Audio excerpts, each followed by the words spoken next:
Right there. So his first lyric is to open your mind. This month is all about deciding what matters.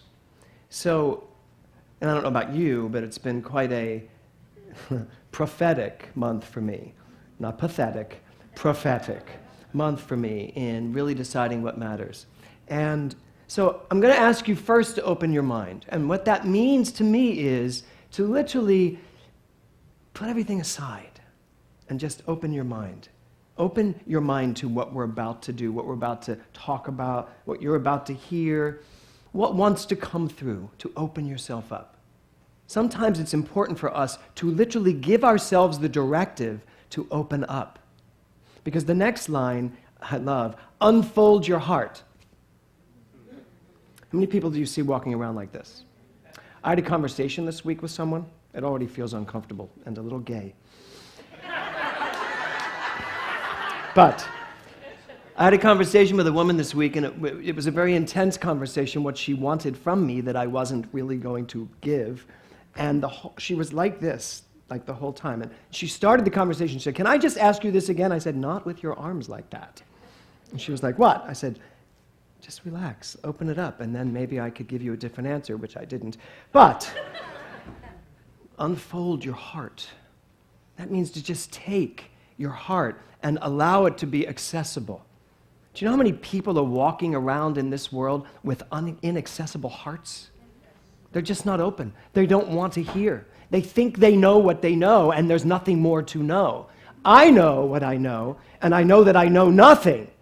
Now, what is there to learn? What more is there to intuit? Open your mind, unfold your heart, relax your senses.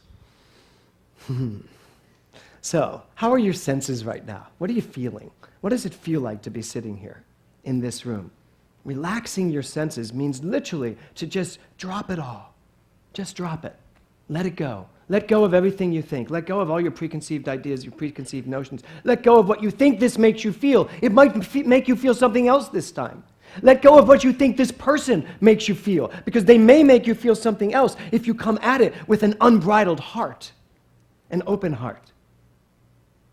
Open your mind, unfold your heart, relax your senses, and then feel every part. So I'm going to invite you to feel every part of this service today.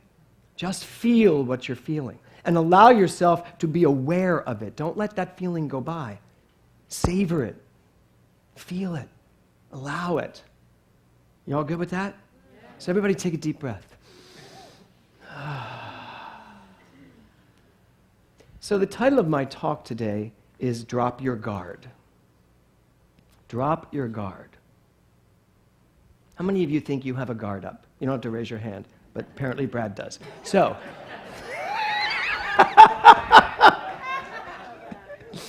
so what is our guard? What is it to drop our guard? To become stupid? I heard someone say that. I don't drop my guard. I am not stupid. I'm like, well, actually you are, and that's because you're not dropping your guard. You are not in access. You are not accessing the world.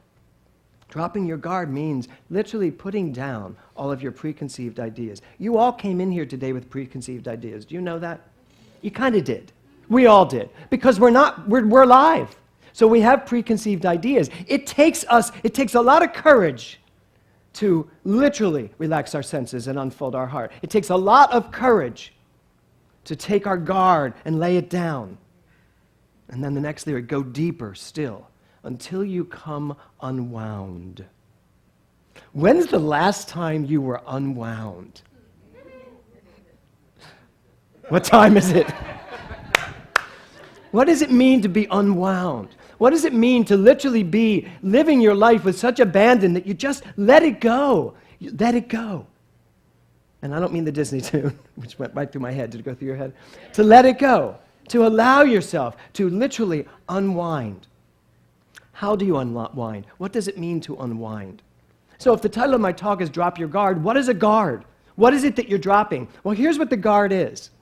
The guard is all of your preconceived ideas and thoughts that create a wall around you and save you from anything that you think you need to be saved from, which, by the way, is nothing.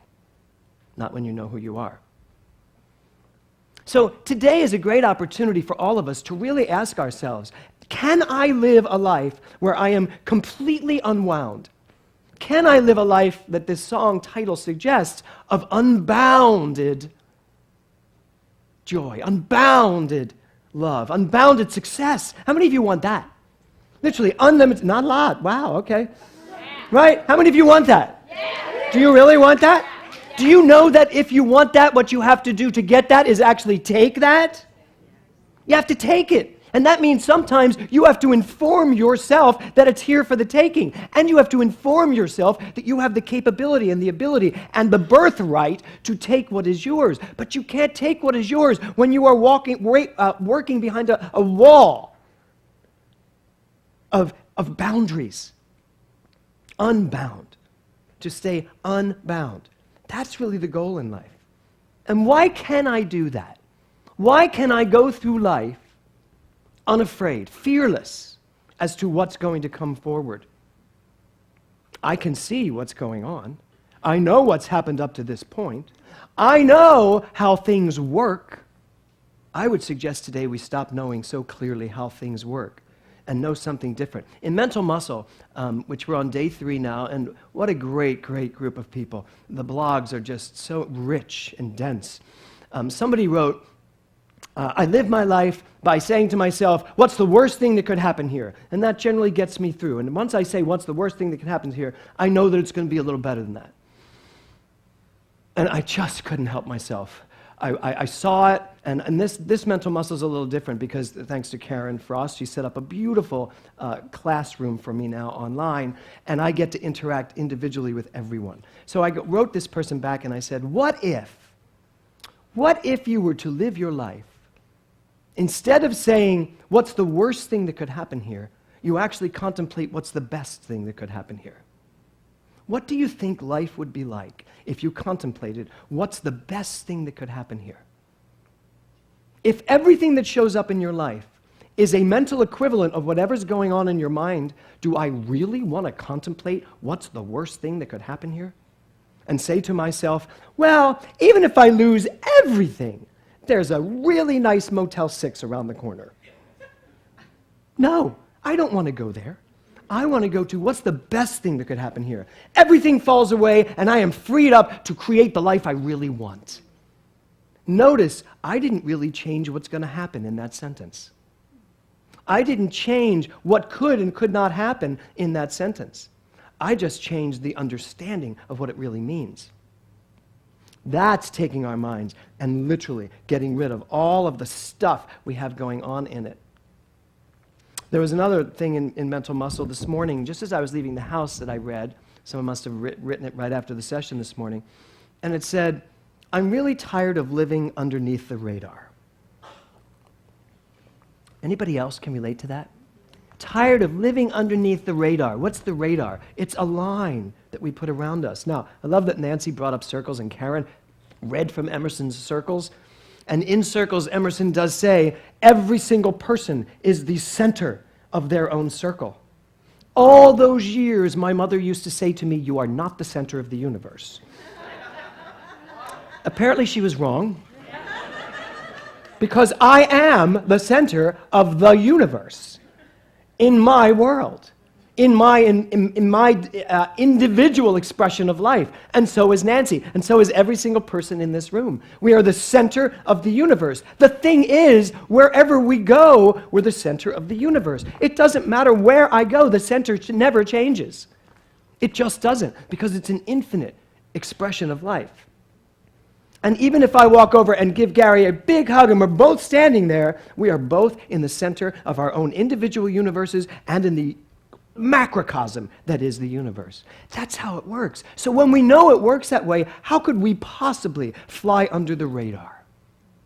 How could we let ourselves fly under any radar when we know who we are? How could we create boundaries and walls? How could we be bound up with our philosophy and our ideology? How could we let anything or anyone tell us that we don't have everything we need to create exactly what we want in life? We couldn't. Not if we really got this understanding. Not if we really knew who we were. Now, I don't know about you, but I am hearing a lot of people say to me, my world is literally shaking at its core. Anybody else hearing that a lot? I am hearing a lot of people say, everything feels like it's just about to change. And I'm good with that. As I said a few weeks ago, we are change. That's what we are. And I know in my own life I feel that. You know, as Nancy was talking, it's like, what do you want? What do you want? Decide what matters. That's what this month is all about. What do you want your life to look like? And don't settle. Don't settle. We were not born to settle for seconds. We weren't. We were born as the one, not the two. All the philosophies and religions that try to teach us that we are number two on this evolutionary chart of divinity, it is absolutely incorrect and wrong. We are number one, each one of us, in our own lives and in life itself, because I represent God. I am God. I'm not God and you're not. Everyone is God. And here's the actually kind of joke. You get to live God at whatever level you decide to live God at. So if it's really just a choice, oh my God, why are we choosing to come in second? Why are we choosing to be the also-ran? Why are we choosing anything other than to literally take our lives unbounded and throw ourselves fire in the belly into the fray of life and just be who we are? So at the end of this song, Gary says in the song, tell me your story. Tell me your story. All God's children have their story, Dr. Walker used to say. So, what's your story? As you're sitting here right now, what's your story? Martha Swope, who's this very famous photographer, someone showed me Martha Swope's website, and actually it's at the New York City Library, and they said, just put your name in and see what happens. So I put my name in, and all of a sudden, there was my story. There was West Side Story, and there was 42nd Street, and there were these pictures of me as this young man, and some of you saw it on because I put them on Facebook. There's a picture of me, this picture of me surrounded by like 20, 30 blondes, all these beautiful girls, just all these blondes, which I thought that definitely is a great indication of my life right there, that I literally was that man. And then the West Side Story pictures were just, it was amazing to look back at myself. And I called my son in, and he's so funny. I called him in to take a look at one of them, and he looked at it and he went, wow, that doesn't look like you at all. I was like, well, thank you very much. I was just sitting here thinking how I haven't changed much, but thank you. Yeah. And so there's a picture of me having gone into a full split, a half split, not a full split, a split. And his first response to me was, how'd you get up from that? And I said, very easily. You just pop back up. And I at that moment had to finish singing because that was the end of the song. Cool. And he was sort of underwhelmed. But then I heard him talking about me to someone. He's like, oh my God, you should see these pictures of my dad. And I was like, wow, my story lives on. But then I really got a sense of this whole thing, and I shared this in Prosperity Plus this week. Looking at those pictures, my first thought was, I wish I knew who I was then. I really wish I knew who I was then. Because that man that did all of those, that was in all of those pictures, really should have been unstoppable. But that man was the man whose mother had kept saying to him, you're not the center of your universe. And it wasn't that she was trying to diminish me. She was trying to get me to actually see that I wasn't who I thought I was, which was this limited individual who kept looking at myself to see, am I here? Am I here? Am I any good? Am I good? Do you like me? Am I good enough? And I think some of us are still living that life. Am I still good enough? Do you like me? Are you going to cast me? Am I good enough? Am I as good as him? Am I as good as her? Who cares? I have a daughter now who's an actress, and she has a lot of that going on for her. Am I good enough? That girl's going to be better than me. And I said, you know what? Here's how it works. Just express yourself. Just be who you are, and let everything else go. And she said, but what if I don't get the part? Then you weren't meant to get the part. That's not your part. Had I known that back then, oh my, life would have been much simpler, a lot less tears, a lot less drama. Because you do. That's what you do. When you live a life living in literally a confine of a perimeter where you are worried that you're not going to be what you are supposed to be, life is very challenging, very difficult. So, tell me your story. And he says, lift your voice out loud. But before you lift your voice and lift it out loud, make sure you are speaking from God, not from the neuroses of being a human number two. Wow, that just worked in so many ways.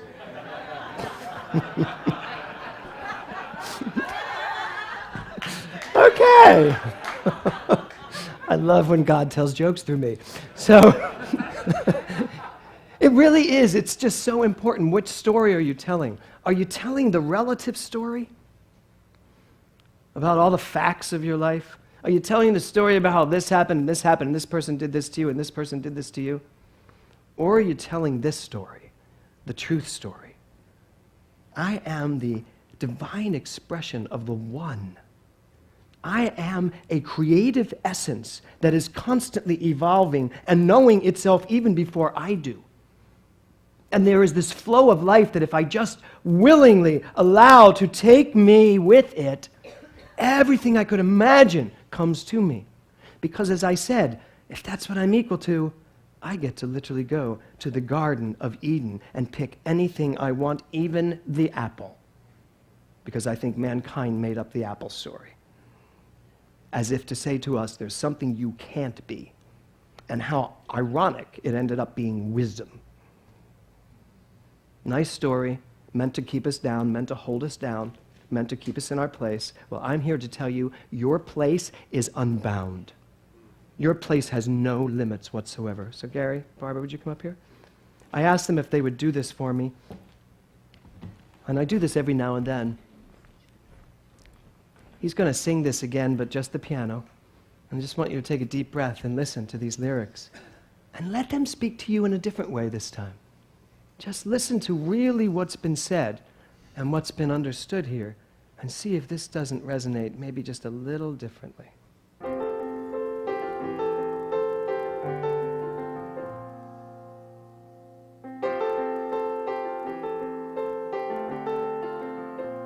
Open your mind, unfold your heart, relax your senses, and feel every part. You ain't got a thing to fear. Looks like love that's growing here. So take your guard and let it down. Go deeper still until you come unwound. Unbound. Breathe every breath. Release your cringe. Love without waiting, slowly unhinge, yeah. You ain't got a thing to fear. Looks like love is growing here. So take your guard and let it down. Go deeper still until you come unwound. Unbound.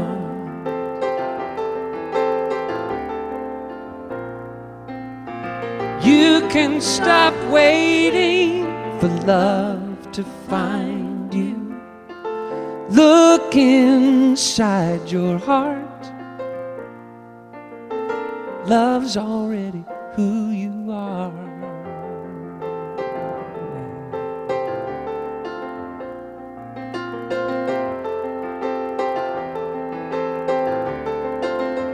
So lift up your voice, lift it up now, and let it be heard. Let it be heard. And tell me your story, tell it to me. Don't leave out a word, not one word. 'Cause I think I have been there too. I'm a seeker just like you, and you ain't got a thing to fear. Looks like love is growing here. So take your guard and let it down. Go deeper still until you come unwound.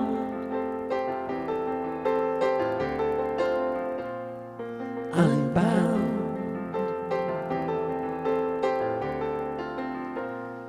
Lay it down, lay it down, lay it down. Unbound. Open your mind. Unfold your heart.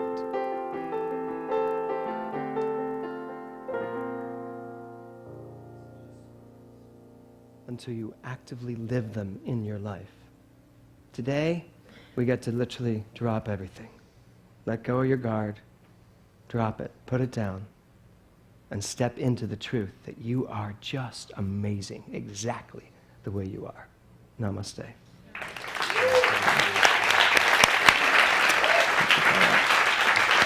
Thank you. Thank you.